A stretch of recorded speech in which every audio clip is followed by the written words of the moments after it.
NIA sources have told India today that the 6 terror suspects have been using end-to-end encrypted apps like Rocket Chat, Hoop and the Threema app to communicate. We're talking about a different story now. The NIA stumbled upon these newer apps during investigations of the Kerala module of the Islamic State. These apps are considered extremely secure to communicate, and these same apps are also being used to spread radical ideology and rope in new recruits into the Islamic State terror ranks. Tanseem Haider and Shreya Chatterjee get you this disturbing report.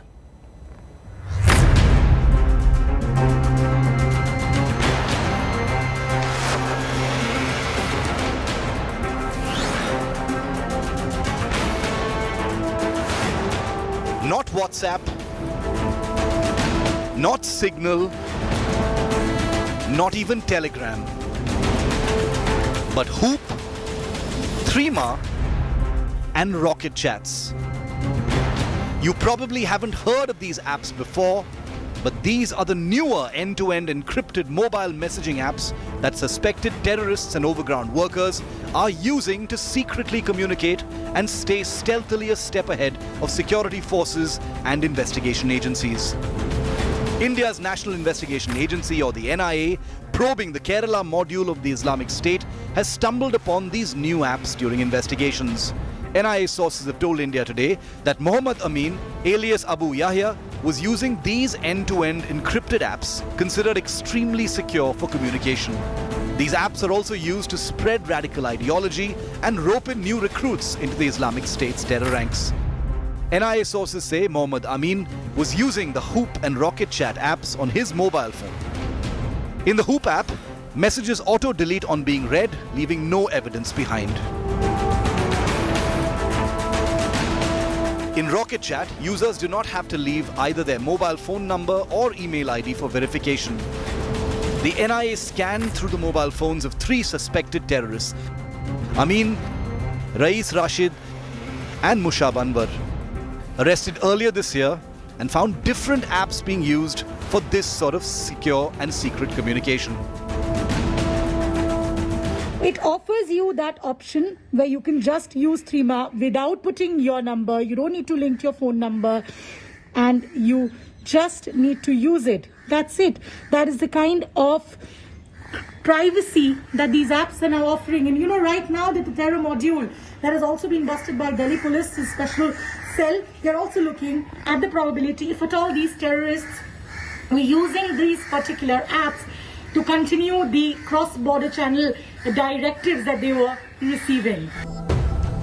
Earlier, the NIA, while probing the Islamic State Iraq and Levant and the Islamic State Khorasan province, while probing the ISIS and ISIS Khorasan module links, found that the accused, Jaib Sami Wani, and his wife, Hina Bashir, were communicating with a Bengaluru-based Dr. Abdul Rahman, alias Dr. Brave, using the Threema app.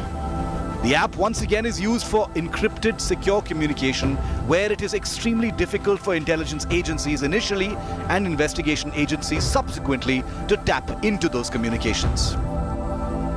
The chats, the text, audio and video communication in these apps are highly secured and encrypted. The encryption keys are not available with the Indian agencies.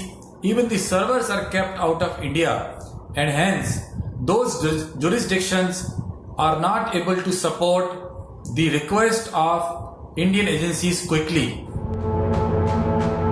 Again, in this app, the users do not have to either register or verify their mobile phone numbers or even their email IDs. Pakistan-based terror organizations like the Lashkar-e-Taiba, Jaish-e-Mohammed and affiliated terror groups like the Al-Qaeda and Hizbul Mujahideen are also using peer-to-peer software services for communication, like in the Pulwama terror strikes. With Tanseem Haider in Delhi, Bureau Report, India Today. So what were these Pakistan-backed terrorists' potential targets in India? There's very rough information, but it will get more detail. Crowded markets were definitely on target. Temples were definitely on target. Religious gatherings, apparently during the Diwali festive season, Dashera, etc., Navratris were definitely on target. Temple towns like Ayodhya were apparently going to be prime targets for these terrorists and their accomplices. Poll rallies, because election season is also starting for Punjab and Uttar Pradesh, those were going to be on target as well. Railway tracks were also going to be on target. So infrastructure, festivities, campaign rallies and temples and places of worship were likely to be attacked.